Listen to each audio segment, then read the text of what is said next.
Hey everybody, welcome to Cheticamp. I'm Ian, and today we're talking about Barbara LeBlanc's Changing Places article. This article comes from a collection called Undisciplined Women, which was edited by Pauline Greenhill and Diane. It's not the first by any stretch of the imagination, but it's sort of a really monumental moment in the history of Canadian folklore and feminist folklore. The Undisciplined Women's Collective, I think that's the name that they called themselves by, was focused on trying to fundamentally give voices to people whose voices had not been heard much before, and that is both the idea of women as largely silenced in the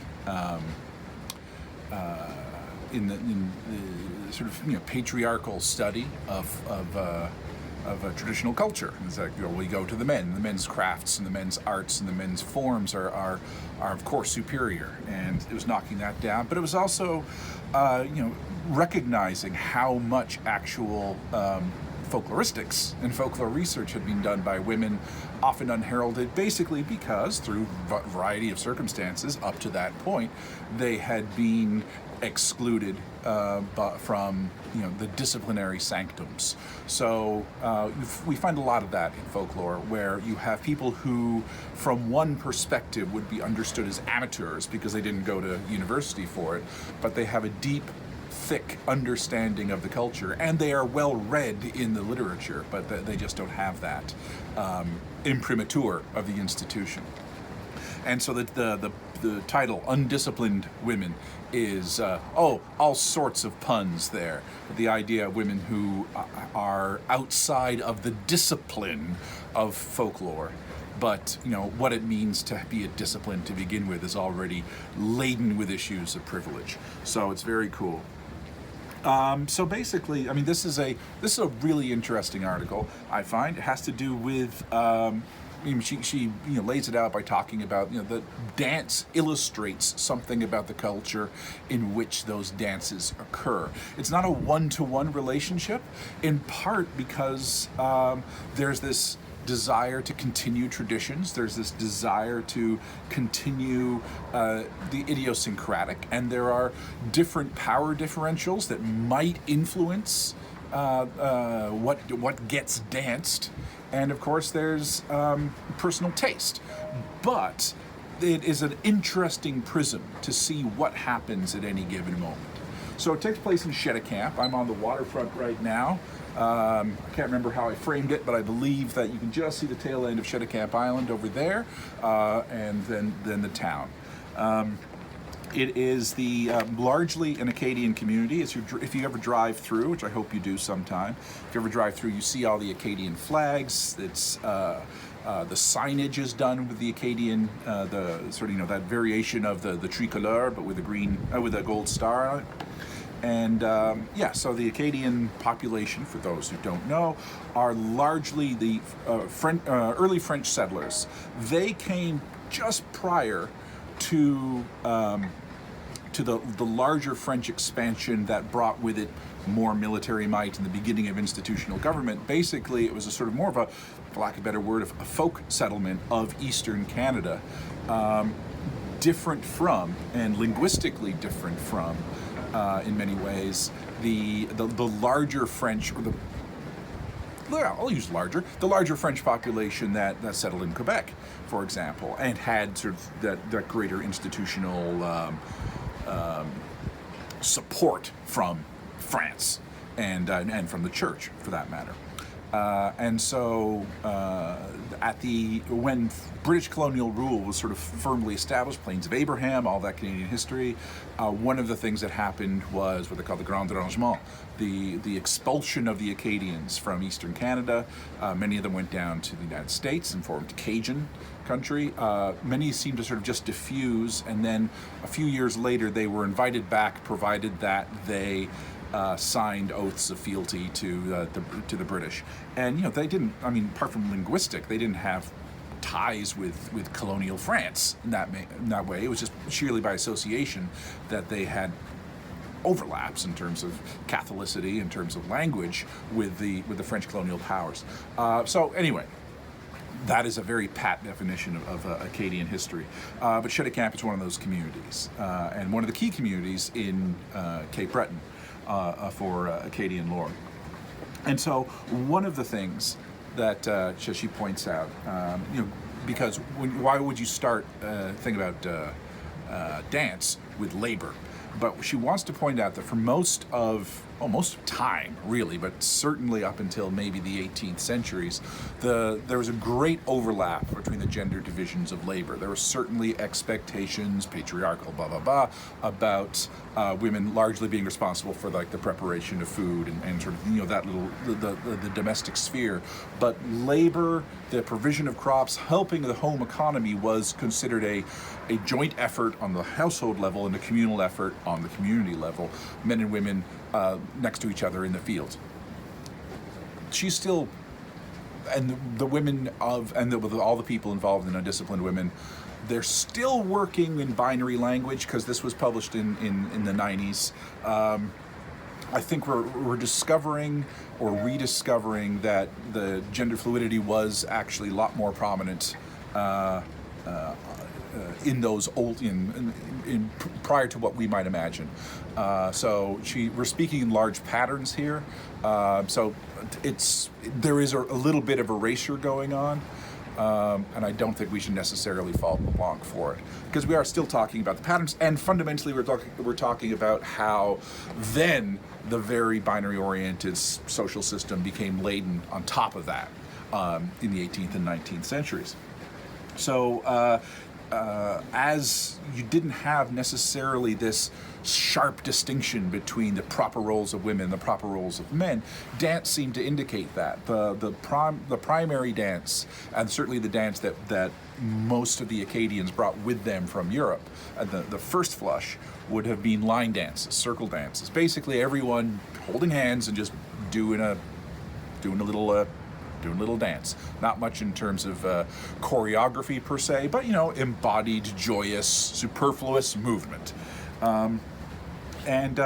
So dance would happen. It wouldn't be paired. It wouldn't be male-female. It would just be everyone there. Could have been all men, could have been all women, could have been just a hodgepodge. Doesn't matter. Dance occurs in that kind of way, with a lot of with very little touching. I mean, I think that's one of the things to bear in mind, that it wasn't a contact. It wasn't dance as we might understand, in part because of the long association of dance with the devil, dance with ribaldry, dance with leading to matters even more profane than dance. She has this quote: The church rarely condemning dance explicitly, church authorities were concerned with the abuses which often accompanied dance gatherings. So dancing has that issue. What's that Latin quote? Ubi saltatio, ibi diabolus. Where there is dance, there is the devil. Oh, you gotta love that kind of stuff. No matter how much it's ruined Western culture for 1,700 years, it's a snazzy aphorism. You gotta give it the snazziness. So again, a further quote: all rules of moral conduct and Christian modesty were forgotten during dance gatherings. Behavior there, in their opinion, the church's opinion, could lead to moral, religious, and social disorder and the loss of the control mechanisms necessary for a good Christian life. The thing about dance is that it is a giving over of control to things like movement and communitas and sociability, and therefore you just need to crush it. Despite that, dance, of course, occurred, sometimes under the watchful eye of the church, often under the watchful eye of the church. It was very late for couples dances to be taken up in Acadia. Back in Europe, line and circle dances started to change, and she keeps on going back to Europe to talk about this, in part because we tend to we tend to fetishize the folk and insist on their isolation. And one of the great things you can take out of this article, even if you don't care that much about Acadian dance traditions, is the idea that even in a reasonably isolated community that was politically isolated from what was understood as its sort of home country of French Europe, there was still cosmopolitanism. All of North American diasporic culture, First Nations culture for that matter, but especially post-contact culture. No matter how much we think it isolated, there's always trade, there's always news from overseas, and there's always syncretism that's happening. So even in these little places, which we might later fetishize as a place that is untouched by modernity as we go through this anti-modernism phase. Oh no, they were following the trends. Perhaps they were a little later because of the nature of contact, perhaps because of variety of factors. They weren't as quick to have access to it, but they were as much focused on maintaining the traditional as they were in exploring the modern. The folk are always contemporary to their time. Remember that fact. So back in Europe. So she goes back to Europe because she wants to talk about the influences that will eventually come to Acadie, and they began to have slightly more intricate dances. They were still done collectively in circles or in squares. It's not quite the square dance or the set dance yet. We're getting to that. But it was a place where there were specific movements. It wasn't just the hopping up and down and sort of going around in a circle holding hands as early dances were. There were specific choreographed steps and who would dance and when dance would take place and who had pride of privilege in terms of where they would be on the floor. All of that was starting to creep in as dance became sort of a courtly thing. So really tied in, and certainly in France, with the pre-revolutionary monarchy and all the sort of associations of a discipline over the body. And one of the things that had is the beginning of steps that were anticipated by the man and steps that were anticipated by the woman. And so again, introducing that concept of the binary, even if couples dancing wasn't taking place at that point.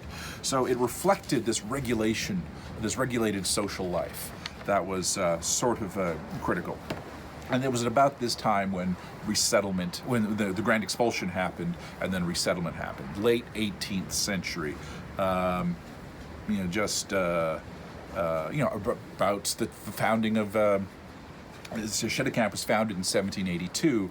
The province of Nova Scotia, or the colony of Nova Scotia at that time, was split up in 1785, and that's when New Brunswick was cleaving.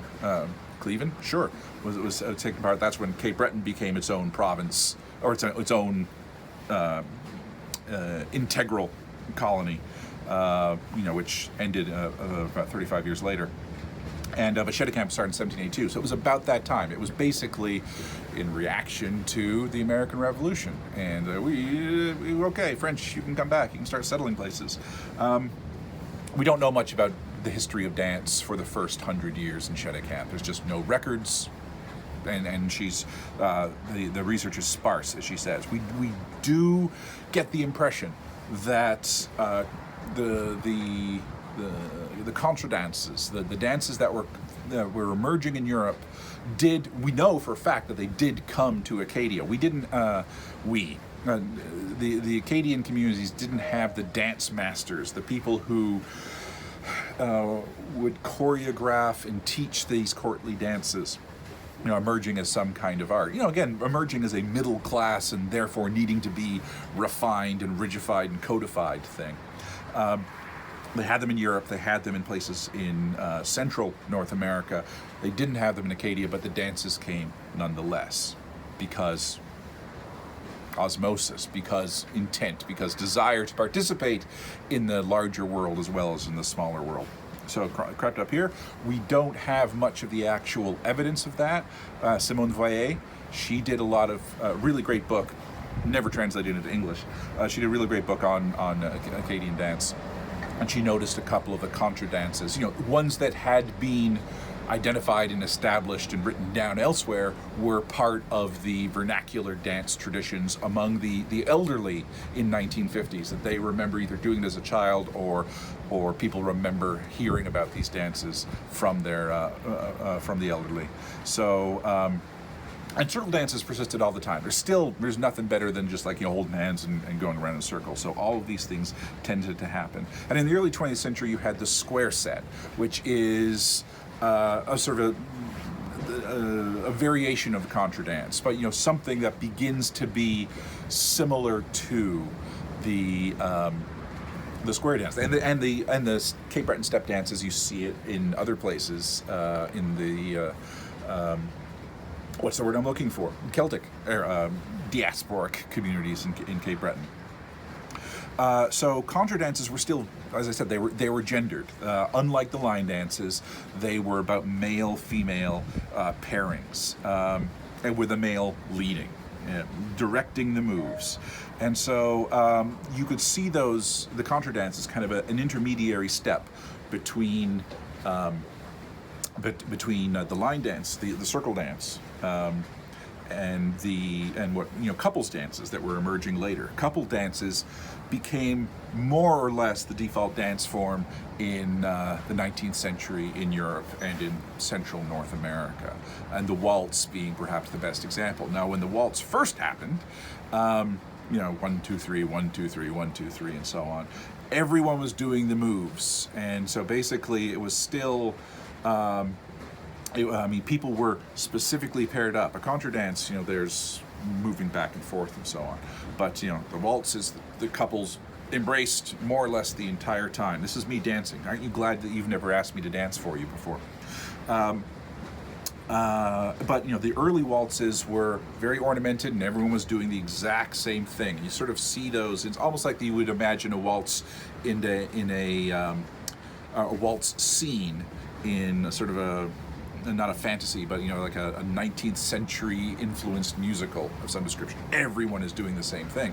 Later on, mid 19th century, the moves were slightly simplified, and the individual couples were responding to themselves, and then it became the man leading and the woman following, and so you have that again, this sort of movement. I'm going to stop swaying sometime.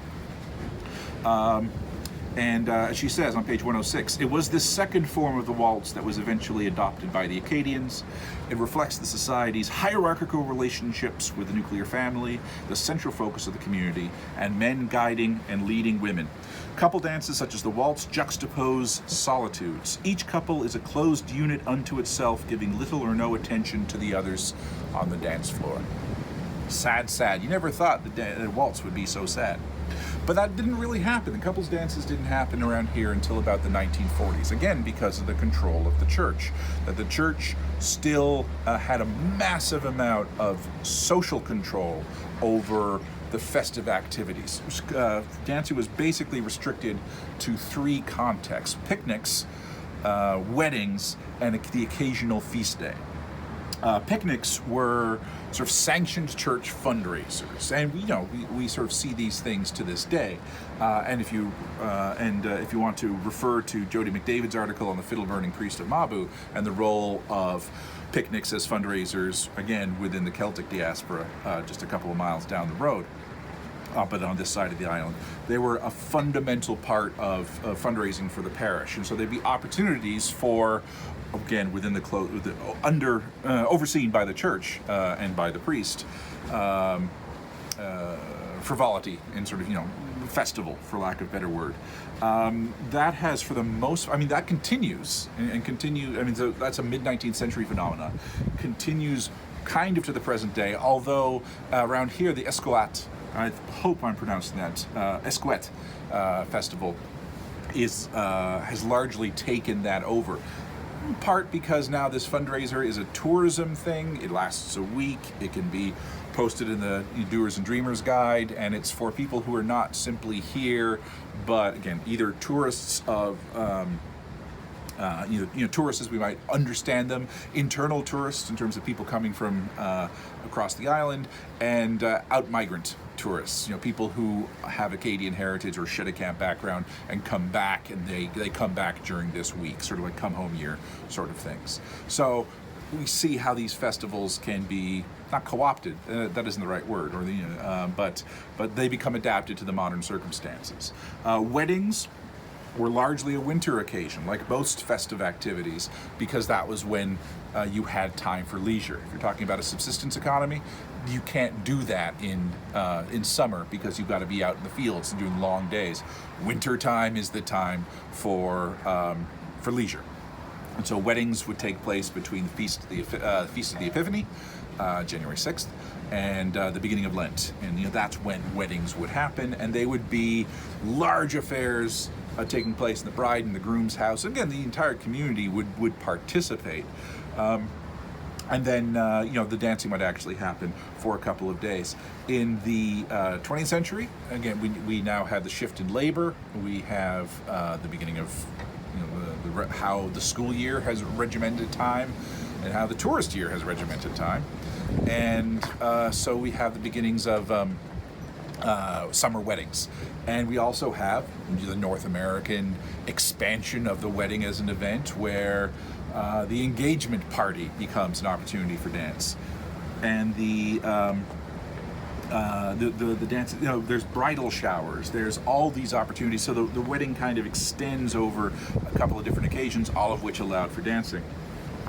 And then you finally have feast days. Again, wintertime primarily. You had Chandeleur, which is on Candlemas, February 2nd, Groundhog Day, where you'd have men going from house to house. They were house visiting occasions. Men going house to house and collecting alms for the poor. So it had a noble, or at least a noble justification for it. But then as they stopped in houses, there would be dancing in the houses. And then you also had Mi-Carême, Mid-Lenten festival, which was kind of like mummering and a house visit, but a disguised house visit. So very much like trick or treat, where people would go, again, from house to house, this time in disguise, and then collecting and dancing and drinking at each house. Chandeleur seems to have more or less disappeared, although it's been revived in certain forms of reflective Acadianness. Mi-Carême is still a very big event, and again, a socialized event. As you drive up here, you see all these Mi-Carême figures. They wear hoods, or pillowcases over their heads, and are disguised in a number of ways. I'll add some pictures to this video to show them, but there are basically Mi-Carême dummies up and down, scarecrows as it were, up and down the Cabot Trail as you go into Cheticamp. So, and it's part of the front face of Acadian culture. But for the most part, dance still occurred. So those were the three occasions where the church was sort of like okay with it. But then there's socializing. There's parties that happen within the house. People would socialize at each other's houses. Dancing would happen. Still might only be line dancing, but not necessarily the introduction of waltzes and couples dances and so on, but basically festive occasions happen. Nevertheless, people find joy in each other's company and find joy in dance and participate in that way. Again, they do it much in the winter. Now they do it in the summer in cottages and so on. But also now, with the diminishment of the regulation of the house, the diminishment of the power of the church, and you also have the rise of commercial establishments. She doesn't talk about this, but there's things like liquor laws, which really change the social dynamics of places. This happens less in the house and more in taverns and legions and church halls and so on. So sociability that is similar to the sociability that happens elsewhere. It's not that people don't have parties in their homes, but people also have parties elsewhere or socialize outside of their homes.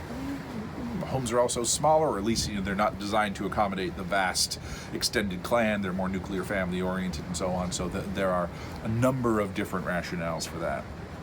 And she takes this all the way into the 90s. She identifies three trends that were happening, And the slam dance, now hold on, before we do that, she talks about the 60s and 70s, because as these taverns were happening, you had couples dancing continued, but it wasn't a regimented couples dance. It wasn't like a waltz or a foxtrot or something. It was the dancing that you are probably familiar with, where two people are basically dancing next to each other. They are not dancing with each other. There's not choreography there for the most part. There might be a dance that they have received and are trying to do, but it isn't a one person leading and one person following.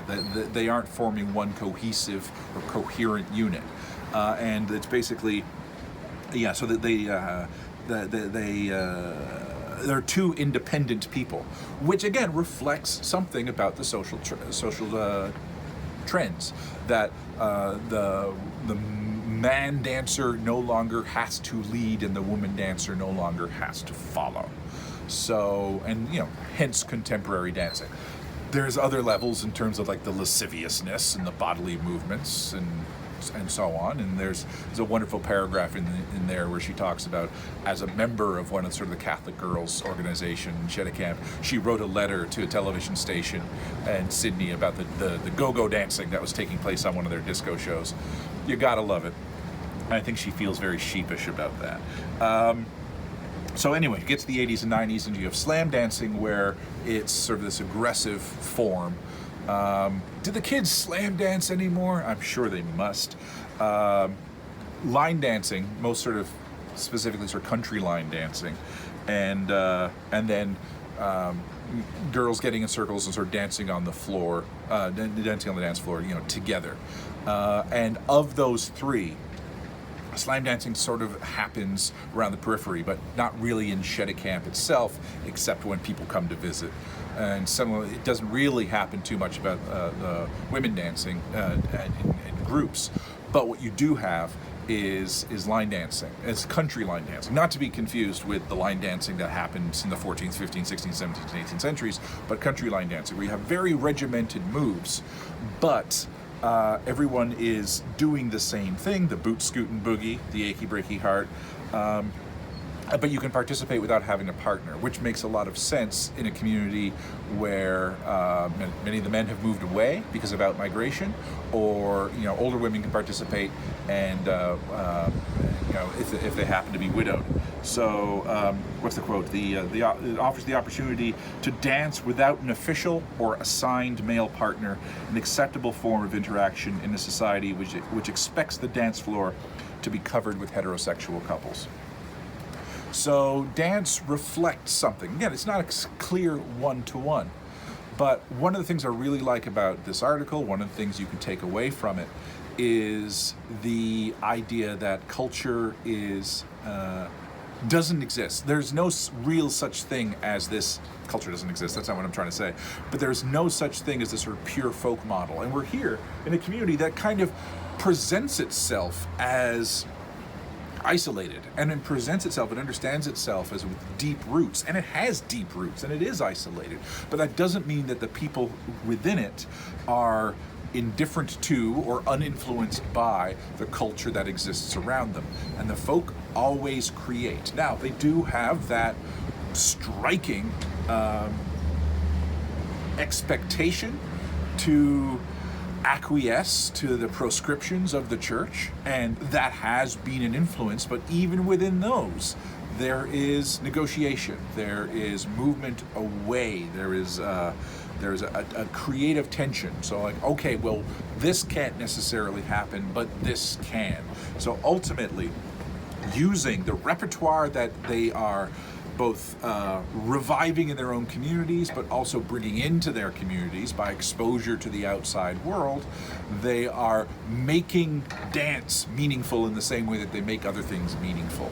Now, if you go to an Acadian festival today, they're going to be focused on the Acadian style dancing. There's not going to be a huge amount of slam dancing, not going to be a huge amount of boot scoot and boogie, but there is going to be dance. But it's going to be framed as these are the old-fashioned Acadian dances. And again, that's one of the things about what happens when we start being reflexive about culture, and that's when gatekeepers start to shift things around. So Barbara LeBlanc's changing Changing Places, Dance, Society, and Gender in Cheticamp. Goodbye.